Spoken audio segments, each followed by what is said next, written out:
Sure akong lahat ng kwento, viral video ay hindi umaabot sa wall mo. At mga trending na hindi mo akalain na yun pala ang totoong kwento. Kasama mga follow-up na ginawa namin sa mga post na humahakot ng mataas na views, comments, and shares. Kasama ang buong grupo ng TNVS.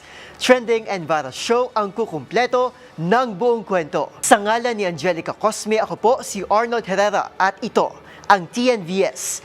Una sa Pilipinas, una sa Pilipino.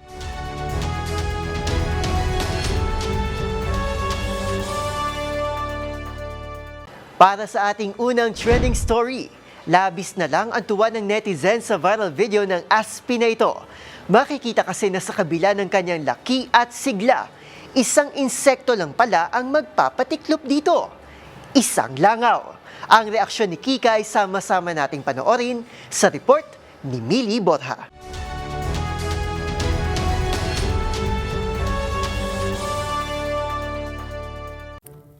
Sa karamihan, ang langaw ay isang karaniwang insekto lang. Ngunit para sa Aspi na si Kikay, ito ay isang kaaway na dapat iwasan. Isang nakakaaliw na video kasi ang nag-viral sa social media kung saan makikita ang 2 taong gulang na Aspin mula Dasmariñas, Cavite na nagtatago sa likod ng unan sa tuwing may makikitang langaw. Ayon sa kanyang fur parent na si Beng Aquino, mula pa nung tuta si Kikay, takot na raw ito sa langaw. Tuwing makakakita ng isa, agad itong tatabi sa kanya para magtago na animoy may paparating na malaking peligro. Hindi lang una ng pinagtataguan ni Kikay, kung minsan, nagtatago ito sa likod ng pinto o kaya naman ay lumilipat ng kwarto. At sa kabila ng kanyang laki at sigla, hindi ito lumalaban at hindi rin aalis sa kanyang pinagtataguan hanggat hindi nakikitang napatay na ang insekto. Dahil sa kanyang kakaibang ugali, agad nakahatak ng libu-libong views, likes at comments ang video ni Kikay. Maraming netizens din ang napatawa at nakarelate sa takot ng Aspin sa maliit na insekto. Para sa DZRH TV, ito si Mili Borja, una sa Pilipinas, una sa Pilipino.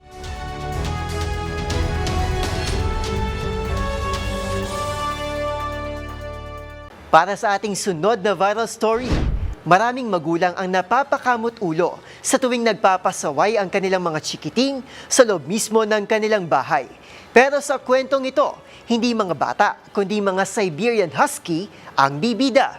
Sa di kasi malamang dahilan ay biglang nagkumpulan at nagtakbuhan ng mga ito na para bang may hinahabol. Ang kanila palang target, isang ligaw na ibon.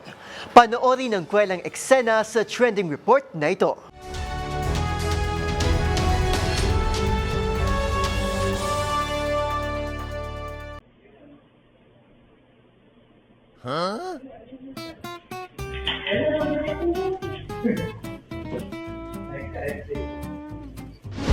Mula sa tahimik na pagkakahiga sa loob ng sala, tila sabay-sabay na napabalikwas at naalarma ang 5 Siberian Husky na ito sa di malamang dahilan. Bigla itong nagpalinga-linga at tila may sinisipat na kung anong nilalang sa kisame. Ang kanilang target, isang ligaw na ibon. Huling-huli sa CCTV cameras na ipinost ng Huskyteers TV ang maligalig na paghabol ng mga husky sa ibon na tila nanunukso din naman dahil sa baba ng lipad.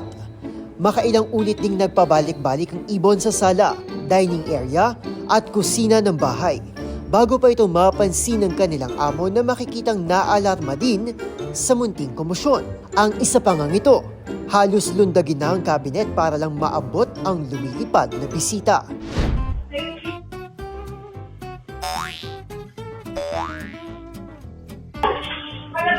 Agad din namang pinalabas ng amo ang mga fur baby bago pa tuluyang magkagulo sa loob ng bahay. Kwento naman ng uploader, safe naman daw na nakalabas ang Maya sa banyo sa ikatlong palapag ng kanilang bahay. Hirit pa nito, isa raw ang eksenang ito sa mga patunay na walang boring moments basta't kasama nila ang kanilang huskies. Na-stress naman ang mga netizen para sa buhay ng ibon matapos biglang ma-activate ang hunter mode ng mga fur baby. Nakahinga naman ng maluwag ang ibang netizen matapos anilang makaligtas ang TV mula sa anumang aksidente. Umani na ang viral video ng libu-libong likes and shares sa Facebook. Para sa DZRH TV, ito si Arnold Herrera. Una sa Pilipinas, una sa Pilipino.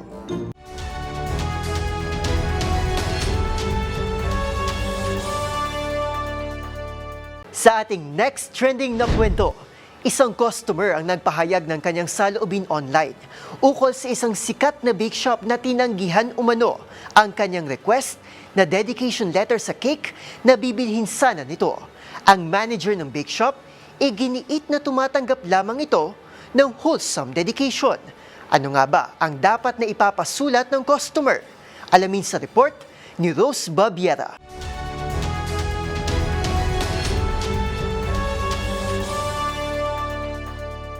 Hindi napigilang ibahagi ng isang customer ang naging karanasan niya sa isang sikat na bake shop kung saan dapat siya bibili ng cake para ipagdiwang ang isang araw na mahalaga sa kanya bilang isang mamamahayag. Sa post ng uploader na si Ja Rosales, ikinuwento niya kung gaano niya ikinatuwa ang natatanaw na hustisya para sa mga biktima ng tokhang o ang kampanya laban sa droga ng dating administrasyon nang tuluyan ng maaresto ng International Criminal Court o ICC ang dating Pangulo na si Rodrigo Duterte. Ayon kay Rosales, patunay ang araw na iyon na kung gaano man kabagal o kabilis, ay mahahabol at mahahabol pa rin ang mga may sala ng katarungan. Kaya bilang pagdiriwang sa araw na ito, naisipan niyang bumili ng cake kung saan, bunsod ng malikot na isipan, ay nais niya sanang ipasulat bilang dedication sa ibabaw nito ang mga kataga na sa Hong Kong ang rest, sa Pinas ang arrest. Kwento niya sa kahera, naging mamamahayag siya noong 2017 sa gitna ng kainitan ng drug war at naging saksi siya aniya kung gaano paglaruan ng mga bahagi ng gabinete ang katotohanan sa likod ng extrajudicial killings o EJ case. Akala ni Rosales ay okay na ang kanyang order matapos siyang magbayad. Ngunit maya-maya lang, lumabas ang manager ng bake shop para kausapin siya na hindi raw po pwede iyong pinapasulat niya sa cake. Ayon sa manager, polisiya ng kanilang shop na dapat ay neutral at wholesome lamang ang mga ipinalalagay na dedication. Hindi raw papayagan ang mga patama na kagaya ng nais niyang ipasulat. Tinanong naman agad ni Rosales ang manager kung may binanggit daw ba siyang pangalan sa dedication, kung saan nagkamot naman ng ulo ang manager at umiling at inalok ng palitan na lamang ito ng customer. Sinabi naman ito na itatanong pa raw nito sa quality control na suriin ang dedication ni Rosales.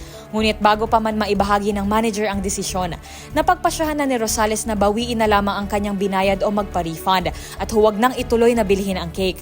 Sa huli, tinapos niya ang post sa pasaring na hindi man niya nabili ang cake, ay mabuti nang nakauwi naman siya sa kanyang bahay. Hindi anya katulad ng sinapit ng tinawag niyang isa dyan na sa airport pa lamang daw ay nahuli na at hindi na nabigyan ng tsansang makauwi pa. Para sa DZRH TV, ito si Rose Babiera. Una sa Pilipinas, una sa Pilipino.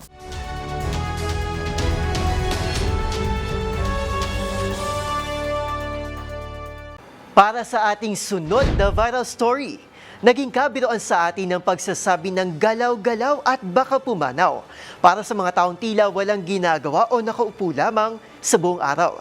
Pero ang kabiruan na ito, posible palang may halo ding katotohanan. Lumalabas kasi sa isang pag-aaral na ang labis na pag-upo pala ay maaari ding magpabilis ng iyong pagkamatay. Ang buong sinasabi ng pag-aaral na ito, alamin sa report ni Dustin Bayog.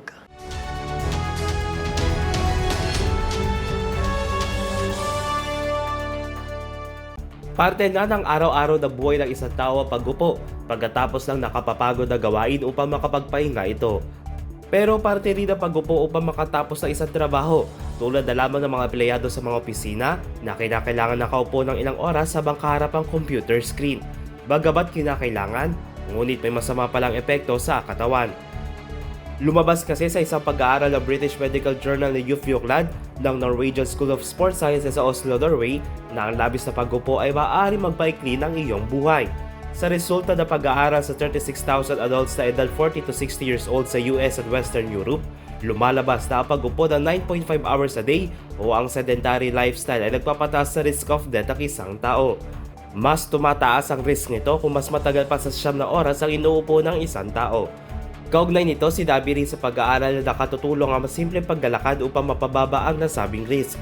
Ayon sa rekomendasyon ng World Health Organization o WHO, ay kinakailangan gumawa ng activities at least 150 minutes or moderate intensity kada linggo ang mga nasa edad 18 to 64 years old, tulad ng paglalakad upang maiwasan ang pagtaas ng health risk dala ng labis na pag-upo. Para sa DZRH TV, ito si Dustin Bayob, una sa Pilipinas, una sa Pilipino.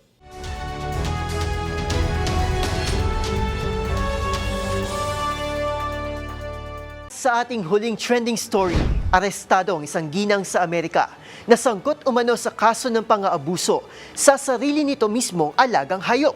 Yan ay matapos lunuri ng alaga nitong aso na hindi pinayagang makasakay ng eroplano dahil sa kakulangan ng dokumento upang makasabay sa kanyang scheduled flight.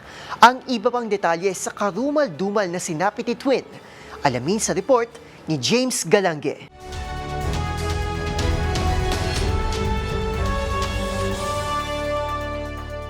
Timbog ang isang ginang sa isang airport sa Florida, USA na suspect umano sa kaso ng pang-aabuso sa sarili mismong alagang hayop.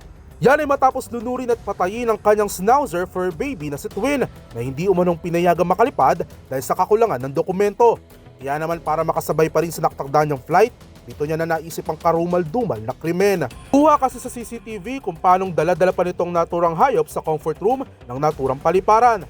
At makalipas ang halos 20 minuto, hindi na nito kasamang alaga at natagpuan na lamang ng isang janitor sa basurahan kasama pa ang kanyang companion vest, collar, travel bag at maging ang kanyang bone-shaped dog tag na may pangalan pa ng amo at contact number nito. Sa isinagawang necropsy, dito na nakumpirmang nilunod ito ng suspect. Dahil dito, naharap sa kasong aggravated animal abuse sa third-degree felony at pagbabayad ng multa na nagkakahalaga ng $5,000 o katumbas na mahigit 280,000 pesos. Ayon naman sa US Department of Agriculture, para sa mga alagang hayop na nakatakdang bumiyahe mula Amerika hanggang Colombia ay kinakailangan ng dokumento tulad ng rabies vaccination at health certificate na bineripika na isang licensed veterinarian. Samantala, kahit ang mga netizen hindi napigilan mag-react na ultimong multi-awarded actor na si John Arcila ay napakomment na rin sa nangyaring krimen. Anya, dapat makulong ang may sala at malungkot na rin na marinig ang naturang balita. Para sa DZRH TV, ito si James Galange, una sa Pilipinas, una sa Pilipino.